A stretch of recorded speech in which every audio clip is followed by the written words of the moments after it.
مجید ہے اور حدیث مبارکہ ہے، تو پھر کسی عالم یا کسی فتویٰ کے پیچھے جانے کا کیا؟ بالکل میں آپ سے اگری کرتا ہوں. جو چیز قرآن میں موجود ہے صراحت، قرآن نے کہا کہ سود حرام ہے، بس اس میں ہمیں کسی کی پوچھنے کی ضرورت نہیں کہ وہ سود حرام ہے کہ نہیں ہے. قرآن نے کہا سود حرام ہے اور کاروبار حلال ہے، قصہ ختم ہے. لیکن اب پرائز بانڈ کا سسٹم چل رہا ہے. قرآن میں کہا لکھا ہوا ہے کہ پرائز بانڈ حلال ہے یا حرام ہے؟ نہیں لکھا ہوا نا. تو اس کے لیے ہم کیا کریں گے؟ حدیث کے پاس جائیں گے نا. حدیث میں نہیں لکھا ہوا ہمیں کہ پرائز بانڈ حلال ہے کہ حرام ہے. ہم کس کے پیچھے جائیں گے؟ کسی فقی کے پیچھے جائیں گے، کسی مفتی کے پیچھے جائیں گے، کسی مجتہد کے پیچھے جائیں گے. اس طرح کی 10 لاکھ مسائل ہیں کم از کم. میں بتا رہا ہوں کتنے مسائل ہیں؟ 10 لاکھ. جو ترکیوں کا اس وقت چل رہا تھا نا یہ نظام، جنہوں نے مل کر ایک فتاویٰ تشکیل دیا تھا، اوٹم امپائر. ہاں، اس وقت جو ہے انہوں نے مسائل کو، اس وقت میرے خیال میں انہوں نے کم از کم 6 لاکھ مسائل پر کام کیا تھا. میں ابھی نہیں بتا سکتا ہوں، لیکن قرآن میں مسائل کے متعلق، احکام کے متعلق 500 آیتیں ہیں. تو آپ ان 10 لاکھ اور 6 لاکھ مسائل کا حل 500 آیتوں سے کیسے نکالیں گے؟ ہمارے پاس تو وہ پاور نہیں ہے کہ ہم اس کو نکال سکیں نا. اسی طرح حدیث مبارکہ میں کئی چیزوں کا ذکر ہے کہ حضور نے یہ کام کیا اور وہاں پر نہیں کیا. حضور نے ایک بندہ کہتے کہ حضور نے حج قران کیا، یعنی حضور نے ایک ہی احرام میں عمرہ بھی کیا اور حج بھی کیا. دوسری حدیث میں ہے کہ نہیں حضور نے الگ سے عمرہ کیا اور الگ سے حج کیا، احرام تبدیل کیا. تو اب یہاں پر اگر آپ امام کے پیچھے نہیں جاؤ گے، آپ دونوں جاؤ گے حج پر، بھائی کہے گا کہ حج قران کرنا ہے، آگے میں نے متمتع کرنا ہے، تم کہتے ہو میرا افضل ہے، اوکے تو کسی نہ کسی امام کے پیچھے جانا پڑے گا. وہ امام آپ کو یہ نہیں کہے گا کہ آپ حج نہ کرو، وہ آپ کو حج کرائے گا، لیکن آپ کو وہ طریقہ نکالے گا کہ حضور نے یہ کام ایسا کیا، ہاں حضور نے ایک احرام میں کیا، لہٰذا حج قران ہے. یا میں دوسری مثال پیش کرتا ہوں. قرآن نے کہا کہ جناب والا آپ کے اوپر تمہاری ماں حرام ہے. ہاں حضور نے ہمیں وضاحت فرمائی ساس بھی حرام ہے کیونکہ اس کی بیٹی تمہارے نکاح میں ہے. تو کیا اس ساس کے ساتھ تو نکاح حرام ہو گیا؟ آپ کی لونڈی ہے، کنیز ہے، جس کے پاس آپ مل چکے ہو، صحبت کر چکے ہو، اس کی ماں کے لیے حلال ہے کہ حلال نہیں ہے؟ اب یہاں پر آپ کو قیاس کرنا پڑے گا. قیاس ہر دکاندار پلمبر نہیں کرے گا. جس کے ہاتھ میں پلستر ہو، وہ کیا نام ہے، پیچکش ہو، وہ بھی کہ میں نے قیاس کرنا ہے، وہ کیا کہے گا؟ اس کے ہاتھ میں اگر خدا نہ کہے لونڈی کی ماں آ گئی نا اور ان کو پسند آئی، بولے گا بھائی جائز ہے، قرآن نہیں کہا کہ ناجائز ہے. لیکن اگر دشمن کے پاس جائے گی نا، اس کی دشمن کے پاس جائے گی تو کیا بولے گا؟ بھائی ناجائز ہے، جب بیوی کی ماں کے ساتھ نکاح حرام ہے. اسی لیے کسی غیر متعصب عالم کے پاس رجوع کرنا پڑے گا. حدیث شریف میں حضور نے کیا فرمایا؟ علیکم بسنتی، میری سنت کو پکڑو. یہ نہیں کہا کہ فقط، ساتھ کہا وہ سنت الخلفاء الراشدین، وہ سنت میرے خلفاء راشدین کی سنت پر. وہ کون ہے؟ صدیق اکبر ہے، عمر فاروق ہے، عثمان غنی، علی شیر خدا. اور ایک روایت میں امام حسن مجتبی اس کے اندر شامل ہے نا، 6 مہینے اس نے بھی خلافت کی ہے. نہیں سمجھے یہ بات کرنے کا. ایک اور حدیث میں حضور نے کہا کہ انبیاء کا کام کیا تھا؟ ان کے پاس لوگ آتے تھے، مسائل پیش کرتے تھے. حضور کا کام صرف یہ نہیں تھا کہ خدا نے فرمایا، حضور خود بھی حلال و حرام کر دیتے اللہ تعالیٰ کی اجازت سے. یہ چیز حلال ہے، یہ چیز حرام ہے. مثال میں پیش کرتا ہوں. ایک صحابی نے عرض کیا رسول اللہ حج تو فرض ہے، کیا ہم ہر سال حج کریں؟ حضور مبارک کچھ دیر کے لیے خاموش ہوا. فرمایا کہ نہیں، ہر سال حج نہیں کرنا، زندگی میں صرف. پھر آپ نے کہا اگر میں کہتا کہ ہر سال، تو پھر ہر سال تمہارے اوپر حج فرض ہو جاتی. یا ایک اور مثال پیش کرتا ہوں.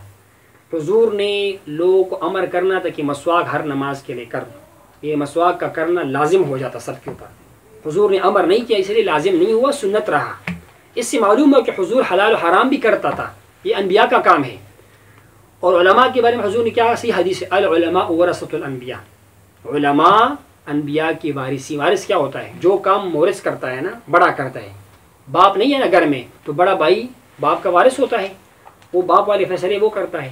اسی لیے علماء کے پاس بشرط ہے کہ کوئی غیر شرائط ہے اس کو. ہر عالم نہیں، جو سمجھدار عالم ہو، جو دیندار عالم، تقوی دار ہو، متقی ہو، قرآن حدیث پڑھا ہوا ہو، اور جو ضروری علوم ہے نا، صرف نحو، منطق، فلسفہ، جو چیز ضروری ہے علم قرآن حدیث کے لیے. فلسفہ تو خیر ضروری چیز نہیں ہے، ویسے میں مثال پیش کر رہا ہوں. ان پر عبور ہوگا تو اس کا فتویٰ منظور ہوگا. آپ کو بات سمجھ آ رہی ہے نا؟ اس کی ایک اور مثال میں پیش کرتا ہوں. 20 مسائل ایسے آئے کہ صحابہ کرام کو اس میں ظاہراً کوئی حدیث نہیں مل رہی تھی کہ حضور نے کیا فرمایا تھا. اس پر صحابہ کرام نے کیا کیا؟ مل کر فیصلہ کر لیا. ایک مثال میں پیش کرتا ہوں. اسلام بڑا مسکین تھا، اس کے پاس لوگ نہیں تھے، تو کچھ لوگ اسلام میں داخل ہونا چاہتے تھے، لیکن ان کو یہ خیال تھا کہ اسلام تو بڑا غریب ہے، ان کے پاس تو پیسہ نہیں ہے، اگر ہم جائیں گے تو ہم بھی غریب ہو جائیں گے. تو حضور نے فرمایا قرآن نے اجازت دیا کہ زکوٰۃ آپ ان کو بھی دے دو جو اسلام کی طرف مائل ہوا ہے، چاہے مسلمان بھی نہیں ہے، ابھی وہ کافر ہے، اس کو بھی زکوٰۃ دے دو تاکہ وہ اسلام میں کیا ہو جائے، بولو بھائی، داخل ہو جائے۔ لیکن عمر فاروق کا دور آیا، اللہ نے اسلام کو طاقت عطا فرمائی، اسلام پھیل گیا، ایران و فارس جو ہے وہ قبضے میں آ گیا، تو انہوں نے صحابہ کرام کو بیٹھایا کہ اب الحمدللہ اسلام قوی ہو گیا، زکوٰۃ کی 8 قسموں میں سے ایک قسم کیا تھا، اب ان کو دینے کی ضرورت نہیں رہی ہے۔ تو صحابہ نے مل کے کہا کہ آج کے بعد ہم یہ زکوٰۃ جو ہے نا ان 7 قسموں میں فقیر مسکین کو دیں گے، قرض دار کو دیں گے، لیکن ہم مؤلفۃ قلوب کو نہیں دیں گے۔ میرے بھائی یہ سب کیا ہے؟ یہ فیصلے ہی تو ہے۔ اب تو عمر فاروق ہمارے پاس نہیں ہے نا، تو یہ فیصلے کون کرے گا؟ ظاہر بات ہے مجتہد کرے گا نا، اجتہاد والا کرے گا۔ یہ جو آپ کو مذاہب بتا دیں نا، فقہ حنفی شافعی مالکی، یہ کوئی معاذ قرآن کے مقابلے میں نہیں ہے، اور نہ حدیث، یہ ان کی خدمت کے لیے ہے، ان کی وضاحت کے لیے ہے، ان کی آسانی کے لیے ہے۔ اس کا مثال میں پیش کرتا ہوں۔ مثال کے طور پر یہ سوال آپ کے اوپر ہو سکتا ہے، عام طور پر یہ بندہ بھی کر سکتا ہے کہ اللہ کے نبی نے تو جناب والا وہ صلی اللہ علیہ وسلم انہوں نے جو ہے وہ 9 بیویاں کی تھی اور ہم 4 بیویاں کرتے ہیں، تو ہم کہیں گے کہ بھئی قرآن نے 4 کی اجازت دی ہے۔ آگے سے وہ سوال کر سکتا ہے کہ جناب والا قرآن نے تو کہا ہے کہ 2 کر کے اور 3 کر کے 4 کر کے، تو یہ 4 کو جمع کریں گے تو یہ تو جناب والا بہت زیادہ ہو جائے گی۔ اس طرح کی کچھ لوگ تفسیر کرتے ہیں۔ ہم حدیث کی طرف جائیں گے، پھر ہم صحابہ کرام کے قول کی طرف جائیں گے۔ اس طرح کئی چیزیں ہیں جس میں ہمیں صحابہ کرام اماموں کے پیچھے جانا ضروری ہے، نہیں جائیں گے تو ہم پس جائیں گے۔ لیکن جو لوگوں کو تاثر کچھ لوگ دینا چاہ رہے ہیں نا کہ یہ لوگ قرآن کے مقابلے میں فقہ حنفی، معاذ اللہ قطعاً غلط بات ہے۔ جس چیز کا قرآن عقیدے میں ہم اماموں کے پیچھے نہیں جاتے ہیں، قرآن نے جو عقیدہ ہمیں پیش کیا نا کہ فرشتے خدا کے امر کی مخالفت نہیں کرتے ہیں، کوئی لاکھ امام بولے کہ فرشتے کرتے ہیں، ہم نے امام کی بات نہیں ماننی ہے، ہم نے کوئی اچھا امام یہ بات کرتا ہے۔ امام تو قرآن و حدیث کو فالو کرتا رہتا ہے۔ اور اسی طرح جو فقہ کے مسائل ہیں اس میں جو چیز قرآن میں صراحت کے ساتھ، قرآن نے کہا نماز قائم کرو، اب یہ قرآن نماز کی لازم ہونا ہمیں قرآن سے معلوم ہوا کہ ہمیں کسی امام کی بات، ہاں ایک بندہ نماز نہیں پڑھتا ان کے ساتھ کیا کرنا ہے، اس کے لیے ہمیں جو ہے نا پہلے حدیث کو دیکھنا ہوگا، پھر ہم نے امام کیا وجہ کیا ہے۔ حدیث مبارکہ میں ایسی بھی روایتیں ہے کہ ایک بندے نے باقاعدہ آفر کیا، رسول اللہ میں 5 وقت کی نماز نہیں پڑھ سکتا، حضور نے اس کی نماز کم کی، اس کے لیے نمازوں کا کم کرنے کا حکم دیا۔ اب ہر کوئی اٹھے گا کہ میں بھی نماز نہیں پڑھ سکتا، لہٰذا میں بھی جو ہے وہ جناب والا کیا نماز نہیں پڑھوں گا۔ اب یہاں پر ہمیں خلفائے راشدین کو دیکھ، عمر فاروق نے کیا کیا، صدیق اکبر نے کیا کیا، ایک بندے نے زکوٰۃ سے انکار کیا، قوم نے زکوٰۃ دینے سے انکار کیا، انہوں نے تلوار اٹھائی، جاؤ اس کو مارنا ہے، قتل کرنا ہے۔ وہ صحابہ نے کہا کیا ضرورت ہے، وہ تو نماز پڑھتے ہیں، وہ کلمہ گو ہے، مسلمان ہے۔ انہوں نے کہا اگر وہ اونٹ کی جو رسی ہے نا اس کا زکوٰۃ بھی ادا نہیں کریں گے تو میں اس کو پھر بھی ان کو قتل کروں گا۔ یہ دین کا ستون ہے، جس طرح نماز دین کا ستون ہے اسی طرح جناب والا زکوٰۃ بھی ہے۔ اسی لیے ہم کہتے ہیں کہ جو بندہ نماز نہیں پڑھے گا، اب اس عمل سے ہمیں روشنی ملتی ہے نا۔ اسی لیے میرے بھائی جو مذاہب ہیں نا 4 حق مذاہب جس کو امت نے قبول کیا ہوا ہے، جس کی اتھارٹی میجورٹی ہے، حنفی شافعی مالکی، 4 مذاہب حقہ ہے، اور ان کے جو بڑے ہیں وہ صحابہ کرام کے شاگرد یا بالواسطہ تھے یا بلا واسطہ تھے، تو ان کی بات دین قرآن و حدیث کی خدمت کے لیے ہے۔ اجماع 30 نمبر پر ہے، 3 نمبر پر قرآن ہے، پھر حدیث اور سنت ہے جس طرح آپ نے اشارہ کیا نا۔ 30 نمبر پر اجماع کیا ہے؟ مل کر انہوں نے فیصلہ کیا کہ ہم نے زکوٰۃ ان کو نہیں دینا نا، مؤلفۃ قلوب کو۔ وہ قرآن کہہ رہے کہ دے دو، قرآن کیا کہتے ہیں؟ دے دو۔ یہ کہہ رہے ہیں کہ ابھی ہمیں نہیں دینا، اس کا مطلب نہیں معاذ ہے کہ قرآن کا مخالفت کیا۔ قرآن کا جو فلسفہ تھا نا، ان کو تو شان نزول کا پتہ تھا کہ زکوٰۃ اس لیے ان کو دیا جاتا تھا کہ اسلام کو طاقت ملے۔ اب تو الحمدللہ اسلام طاقتور ہو گیا نا، سمجھ آئی بات کریں۔ اور اس کے بعد قیاس ہے، قیاس کون کرے گا؟ اس کے لیے شرائط ہے، 5 شرطیں قیاس کی ہے۔ پھر قیاس کرنے والے کی شرائط ہے کہ وہ کتنا عالم ہوگا، اس کے پاس قرآن حدیث کا علم ہوگا، عربی کو جاننے والا ہوگا، لغت کا جاننے والا ہوگا، وہ تقویدار ہوگا، اور اتنا وہ اعتداء والا آدمی ہوگا اس سے کبھی جھوٹ نہیں بولا گیا ہو، جھوٹا نہ ہو وہ، اور یہاں تک لکھا اتنا صاحب مروت ہوگا کہ وہ بازار میں چلتا پھرتا کھانا کھانے والا نہیں ہوگا، بازار میں چلتا پھرتا کھانا۔ تو لہٰذا جو 4 مذاہب ہیں نا فقہ کی، یہ قرآن حدیث کی خدمت کے لیے ہے، اس کے مقابلے پر نہیں ہے معاذ اللہ۔ تو آپ کا جو یہ سوال تھا نا کہ جب قرآن حدیث ہے ہمارے پاس تو ہم کیوں فتاویٰ کو اٹھا لیتے ہیں، تو اس کا وجہ یہ ہے کہ نا قرآن نے تو کہا کہ سجدہ کرو، تو قرآن نے یہ نہیں کہا کہ سجدہ آپ نے قدموں کو لگا کر کرنا ہے یا قدموں کو اٹھا کر کرنا ہے، تو قرآن میں نہیں لکھا ہوا ہے نا۔ اسی لیے ہم حدیث کو دیکھیں گے، حدیث میں ہے کہ سجدہ جو ہے وہ 7 اعضاء پر ہے، 7 انداموں پر ہے، اس میں چہرہ ہے، دونوں ہاتھ ہے، دونوں گھٹنے ہیں اور دونوں قدم ہیں. یہ تو لیکن حدیث میں یہ نہیں لکھا ہوا کسی بندے نے انگوٹھی لگائی مکمل 5 انگوٹھوں کو نہیں لگایا انگلیوں کو, اس کا سجدہ ہوگا کہ نہیں ہوگا. اب یہاں پر ہمیں کیا کرنا ہوگا؟ ہم نے صحابہ کے عمل کو دیکھنا ہوگا, ادھر سے کچھ ملا ٹھیک ہے, نہیں ملا پھر ہم نے اماموں کو دیکھنا ہوگا. اب جو جس امام کو فالو کر رہے ہیں اپنے امام کو فالو کرے گا. وہ بھائی اس میں قرآن کا مقابلہ کہاں سے آ گیا؟ ہم نے سجدہ کو فرض مانا امام کے قول سے, نہیں قرآن کے قول سے. اور سجدہ 7 اندام پر ہے, کہاں سے مانا ہم نے؟ حدیث سے مانا. لیکن حدیث میں ہم یہ نہیں مل رہا کہ ایک بندے نے انگوٹھی لگائی, بڑی انگلیاں لگائی پاؤں کے نا, اور باقی انگلیاں نہیں لگائی, اس کا سجدہ ہوگا کہ نہیں ہوگا. اس کے لیے ہمیں امام کے پیچھے جانا پڑے گا. امام پھر قیاس ہے, اگر زیادہ حصہ لگ گیا یا زیادہ دیر لگا رہا تو سجدہ ہو گیا, کم لگا یا نہیں لگایا پھر نہیں ہوگا. یہ ہمیں کون بتائے گا؟ امام. تو آپ بتاؤ خدا را, یہ حدیث کا خدمت, قرآن کا خدمت یا مقابلہ ہے؟ خدمت ہی ہو رہا ہے نا. تو جو فتاوی ہمارے پاس ہے نا وہ قرآن حدیث کی خدمت کے لیے ہے, ان کے مقابلے کے لیے قطعا نہیں ہے. حضور نے کہا نماز کے لیے اذان دے دو, یہ تو ثابت ہو گیا. اب چھوٹا بچہ اذان دیتا ہے, ابھی بالغ نہیں ہے, یہ ہمیں کہاں سے ملے گا کہ اس کا اذان درست ہے کہ درست نہیں ہے؟ حدیث میں ہمیں نہیں مل رہا. فرض کرے عورت اذان دی تھی, ہمیں نہیں مل رہا کہ حضور کے دور میں کسی عورت نے اذان دی ہو, لیکن یہ بھی نہیں مل رہا کہ حضور نے کہا کہ عورت کی اذان نہیں ہے, یہ بھی نہیں مل رہا ہمیں. تو ہم کیا کریں گے؟ ہم کسی صحابی کے قول کے بعد کسی امام کے قول کو دیکھیں گے. اور لیکن صحابہ کرام بھی جو ہے نا کوئی 2-3 تو نہیں تھے نا, ماشاءاللہ کتنے صحابہ کرام تھے, ہزاروں تھے. تو ہر صحابی کا قول بھی ہم خود سے نہیں لیں گے, امام کے پیچھے جائیں گے. آپ پھر بولے کہ صحابی کو چھوڑنا امام کے پیچھے کیوں جاتے ہیں؟ وہ میں آپ کو وجہ بتاتا ہوں. ہم اس لیے خود صحابی کا قول نہیں لیں گے کہ صحابہ کرام تو 10 صحابہ کرام ہیں, ایک کی عمر زیادہ ہے اور ایک کا کم ہے. ہمارے امام کیا کرتے ہیں؟ وہ بڑے عمر والے کا قول لے لیتا ہے. اس لیے ہم یہاں پر امام کو جو ہم فالو کرتے ہیں, ہم بڑے صحابی, ہمیں امام نے بتایا, امام ابو حنیفہ نے بتایا کہ جس کا عمر زیادہ ہے ہم نے اس کے قول کو لینا ہے. نماز ہو رہی ہے, حضور نے کوئی کام کیا نماز کے اندر, چھوٹا صحابی تو پیچھے کھڑا ہوگا نا, اور بڑا صحابی حضور کے پیچھے کھڑا ہوگا, ساتھ کھڑا ہوگا. تو ہم کس کے قول کو لیں گے؟ بڑے کے قول کو. یہ کس نے بتایا؟ امام نے ہمیں بتا دیا رحمۃ اللہ علیہ. اسی لیے امام کو ہم لے. یا ایک دوسری مثال پیش کرتا ہوں, خواتین کے بارے میں بات ہے, ماہواری کا مسئلہ ہے, خواتین کا نفاس کا مسئلہ ہے, جو خون آتا ہے ڈلیوری کے بعد, پتہ انگلش میں کیا کہتے ہیں اس خون کو نا. اسی طرح باقی مسائل, اس میں ہم کسی مرد صحابی کے قول کے بجائے اول کس کا قول لیں گے؟ کسی خاتون کا قول لیں گے, بی بی عائشہ کا قول لیں گے, ہاں بی بی حفصہ کا قول. یہ ہمیں کس نے بتایا؟ ہمارے مذہب کے امام نے بتایا. وہ صحابہ ہی کے قول کو لیتا ہے, لیکن وہ ہمیں بتا دے کہ ہم نے کس کے قول کو لینی ہے. اور تیسرا مثال میں پیش کرتا ہوں جو آپ نے پہلے بھی اشارہ کیا کہ بھائی کہ حضور نے 2 کام کیے ہیں, 2 طرح کے کام کیے ہیں. حضور پاک نے ایک نماز میں سجدے سے پہلے, رکوع سے پہلے ہاتھوں کو اٹھایا ہوا ہے, جس کو رفع کہتے ہیں. دوسری نماز میں نہیں اٹھائی ہوئی ہے. اب یہاں پر دونوں قسم کی حدیث ہے. ہمارے پاس یہ کتاب پڑھی ہے, امام طحاوی کی کتاب ہے, اس میں درجنوں حدیث ہے کہ حضور نے ہاتھ نہیں اٹھایا, پسند بھی نہیں کیا, کہ لوگوں کو ڈانٹا بھی, اور خلفاء راشدین نے بھی یہ کام نہیں کیا. لیکن کچھ حدیث ایسے ہیں اور صحیح حدیث ہے کہ حضور نے یہ کام کیا بھی, صحابہ نے بھی یہ کام کیا ہوا. اب یہاں پر 2 بھائی گھر میں رہتے ہیں. ایک بھائی کہتے ہیں کہ میں نے ہاتھ اٹھانا ہے, ایک کہتے ہیں میں نہیں اٹھانا ہے. لڑائی تو ہو گئی نا گھر میں. یہ اس کے پیچھے نماز نہیں پڑے گا.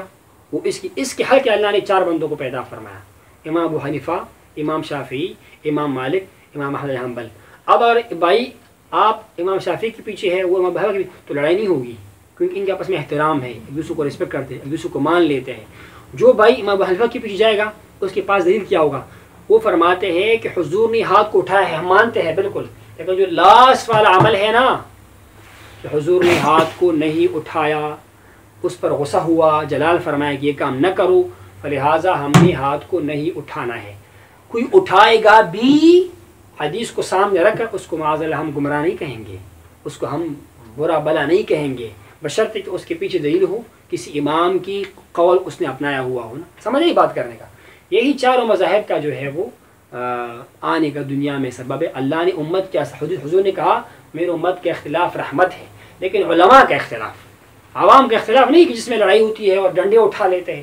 تو عرض کرنے کا مقصد ہے کہ یہ 4 مذاہب جو ہے نا, یہ قرآن حدیث کی خدمت کے لیے, ان کے مقابلے کے لیے قطعا نہیں ہے, ان کے خلاف قطعا نہیں ہے. جو بھی بندہ آپ کو یہ بات کرے گا نا, اگلے دن وہ صحابہ کرام کے اوپر اعتراض کرے گا کہ قرآن نے کہا کہ مؤلفۃ قلوب کو زکوٰۃ دے دو, اور عمر فاروق نے کہا کہ آپ ان کو زکوٰۃ مت دے دو. حالانکہ عمر فاروق کے حضور نے کہا کہ عمر کی زبان سے جو بات نکلتی ہے وہ حق ہے, جو عمر کی ان اللہ جعل الحق علی لسان عمر وقلب, ان کی زبان و قلب پر ہمیشہ حق جاری ہوتا ہے. تو وہ بندہ کل صحابہ کے اوپر اعتراض, کل ہو سکتا ہے کہ معاذ اللہ رسول اللہ کے اوپر اعتراض کرے صلی اللہ علیہ وسلم, معاذ اللہ, کیا اعتراض کرے گا؟ قرآن نے کہا بیٹی کو حصہ دے دو، اور صدیق نے کہا کہ مجھے حضور نے فرمایا کہ میرے بعد جو ہے نا میراث تقسیم نہیں ہوگی، میری بیٹی کو، میرے اولاد کو حصہ نہیں ملے گا۔ اسی لیے ان لوگوں کے پیچھے ان کی باتیں نہیں سننا چاہیے، جو حق ہے وہ حق ہے، پیغمبر کا قرآن ہے، پھر حضور کی سنت ہے، اس کے بعد صحابہ کرام کا اجماع یا جو صحابہ کرام کے دور کے لوگ ہیں ان کا اجماع ہے، اور اس کے بعد جو میں نے کہا نا امام، قیاس کرنے والا، مجتہد، یہ چار الحمدللہ ایسے لوگ ہیں جس پر امت نے اجماع کیا۔ آپ بھی آج جاؤ نا، سعودیہ میں جاؤ، شام میں جاؤ، یمن میں، ہمارے یہاں تو الحمدللہ فقہ حنفی کا زیادہ زور ہے نا، افغانستان میں بھی ہے، لیکن ان ممالک میں پر شافعی بھی ہے، حنبلی بھی ہے، یہ چاروں مذاہب حق ہے، لیکن یہ دین کے مقابلے میں نہیں ہے معاذ اللہ، یہ قرآن حدیث کی خدمت کے لیے ہے، اور اس پر جو ہے نا یہ کہنا معاذ اللہ کہ جب ہمارے پاس قرآن حدیث ہے، پھر امام کے پیچھے پھر وہ ہزار مسائل ہمارے پاس ہے، ان کا حل ہمیں قرآن حدیث سے نکال، پرائز بانڈ کے بارے میں قرآن سے بتا دیں کہ یہ جائز ہے کہ ناجائز ہے۔ یہ جو لوگ گولی کھا کر بچے کو ضائع کرتے ہیں نا، یا اولاد کو روک لیتے، اس کے بارے میں صریح حکم پیدا کرے، کوئی مشکوک حکم نہ، اندازی سے نہیں، کیونکہ ڈائریکٹ قرآن سے نہیں پیش کر سکتے ہیں۔ لہٰذا یہ میں آپ کو دوبارہ اپیل کرتا ہوں کہ جس چیز کے بارے میں صراحت کے ساتھ قرآن میں حکم حدیث میں، وہ ہمیں من و عن تسلیم ہے، ہم چارہ نہیں ہے، وہ تو ہمارا اساس ہے دین کا، لیکن جس چیز میں ناسخ منسوخ ہو، حضور نے یہ کام کیا نہیں کیا، پہلے نہیں کیا، بعد میں کیا نہیں کیا، اس کے لیے ہم امام کے پیچھے جانے پر مجبور ہیں، نہیں جائیں گے تو ہر کوئی اپنی مرضی کا فتویٰ دے گا۔ بڑا بھائی کہے گا کہ بھائی میں نے جو ہے اس طرح کرنا ہے، چھوٹا کہے گا میں نے اس طرح کرنا ہے، بیوی کہے گا میں نے اس طرح کرنا ہے، شوہر کہے گا میں اس طرح کرنا ہے، تو بجائے فائدے کہ اسلام معاذ اللہ بجائے رحمت کے معاذ اللہ زحمت بن جائے، حالانکہ اس طرح ہے نہیں۔ کوئی سوال اس کے متعلق اور ہے؟ وہ آپ نے بیان میں کہا کہ وہ کسی صحابی کی نمازیں بھی کم کر دیں، وہ فرض نمازیں تھیں یا سنت نوافل؟ ظاہر بات ہے فرض نمازی تھی، بلکہ حضور کے پاس ایک بندہ آیا، اس پہ آپ حدیث دے دیں گے؟ میرے پاس حوالہ ہے انشاءاللہ، مشکاۃ شریف میں ہے، یہ نہیں جناب والا کہ میں کوئی یہ جو زہار کا مسئلہ ہوتا ہے، غالباً زہار کا مسئلہ تھا، جب انسان سے کوئی معاملہ ہو جائے نا، کیس میس، یہ قسم اور باقی معاملات میں، تو ان پر وہ کچھ اسلام کی طرف سے، دین کی طرف سے کفارہ آتا ہے کہ آپ نے اتنا مال غریب و مسکین کو کھلانا ہے، روزے رکھنے ہیں، بندے کا یا میں روزے نہیں رکھ سکتا، میں ضعیف ہوں، آپ جو ہے وہ اتنا لوگوں کو جو ہے کھلاؤ پلاؤ، میں خود غریب آدمی ہوں، میں کس طرح کھلاؤں گا؟ اچھا چلو یہ کھجور لے لو، یہ لوگوں میں تقسیم کرو تاکہ آپ کا جو کفارہ ہے نا وہ ادا ہو جائے۔ سمجھ آئی بات کر رہے ہیں؟ اس نے کہا میں خود مسکین غریب ہوں، بات سمجھ آ رہی ہے نا؟ یہ کام کون کروا رہا ہے؟ رسول اللہ کا، رسول اللہ۔ انہوں نے کہا ٹھیک ہے تم خود کھاؤ، بچوں کو کھلاؤ، اللہ نے آپ کا جو معاملہ ہے وہ صاف کر دیا۔ تو ہم اور آپ جو یہ کام نہیں کر سکتے ہیں نا، کسی کا زکوٰۃ معاف کر سکتے ہیں، ہم کفارہ معاف کر سکتے ہیں، نظر معاف کر سکتے ہیں، لیکن رسول اللہ یہ کام کر سکتا ہے صلی اللہ علیہ وسلم۔ نہیں سمجھ آئی بات کرنے کا؟ اسی لیے غالباً حضرت عمر فاروق کے دور میں مسئلہ پیش آیا ہوا تھا کہ ایک دفعہ بہت غربت آئی تھی، میں حوالے سے میرے ذہن میں نہیں ہے، کچھ عرصے کے لیے غربت آئی، مشکل کا وقت آیا، تو چوریاں بڑھ گئی، چوری نہیں سرقہ، یہ بڑھ گیا۔ شریعت کا حکم کیا ہے کہ چور کا ہاتھ کاٹو، چور کا ہاتھ کاٹو، لیکن انہوں نے کیا حکم کیا کہ اس دور میں کوئی کسی کا ہاتھ پیر نہیں کاٹے گا، اس وقت جب یہ معاملہ، کیونکہ جب غربت بڑھ جائے، انسان کا گھر میں بھوک سے بچے جو ہے وہ چیخ رہے ہو، تو انسان تو چوری کرنے پر مجبور ہو جاتا ہے نا، حالات اس طرح پیدا۔ غالباً عمر فاروق کا دور کا واقعہ ہے، میں اگر غلطی پر نہ ہوں نا، لیکن میں نے مستند کتاب میں پڑھا ہوا ہے۔ تو امر یہ ہوا کہ آج کے ان دنوں میں کسی کا ہاتھ نہیں کاٹا جائے گا، تو اگر ہم مرزا صاحب کا رابطہ پکڑیں گے تو یہ بولیں گے کہ اس نے قرآن کا مقام، قرآن نے کہا سارق کا ہاتھ کاٹو، اور یہ کہتے ہاتھ نہ کاٹو۔ یہ فراست ہوتا ہے، اللہ کسی عالم کو دیتا ہے، کسی سمجھدار بندے کو دیتا ہے۔ اسی لیے جو چاروں مذاہب ہیں نا، یہ دین کی خدمت کے لیے ہے، یہ قرآن حدیث کی خدمت، اس کے مقابلے کے لیے قطعاً نہیں ہے، اس میں نجات ہی نجات ہے، اس میں حفاظت ہے۔ کوئی سوال؟ جیسا کہ وہ حضرت ابو بکر صدیق کے دور میں 3 طلاق کو تین طلاق کو عمر فاروق کے دور میں، ہاں 2 سال عمر فاروق کے دور میں اور 2 سال ابو بکر صدیق کے دور میں، وہ 3 طلاق کو ایک ہی تصور کرتے تھے، ایک ہی تصور نہیں کرتے تھے۔ مطلب وہ 3 طلاق پہلے یہ تھا کہ 3 طلاق ایک ہی شمار ہوتی، بعد میں انہوں نے کہا 3 طلاق 3 ہی ہوگی۔ عمر فاروق کے دور میں اس طرح کا معاملہ پیش آیا تھا۔ اچھا یہ ہے نا، جب کسی بندے وہ یعنی کہ اس وقت زیادہ طلاق شروع ہو گئی، میں عرض کرتا ہوں وہ تو ہمارا ٹاپک اس وقت نہیں ہے، ویسے پھر انشاءاللہ پھر کئی بات ہے۔ میں صرف یہ بتانا چاہتا ہوں کہ اگر انسان تنقید کی نگاہ سے ہاتھ اٹھائے نا، ان کو بہت سارے تنقید سامنے آئیں گی معاذ اللہ۔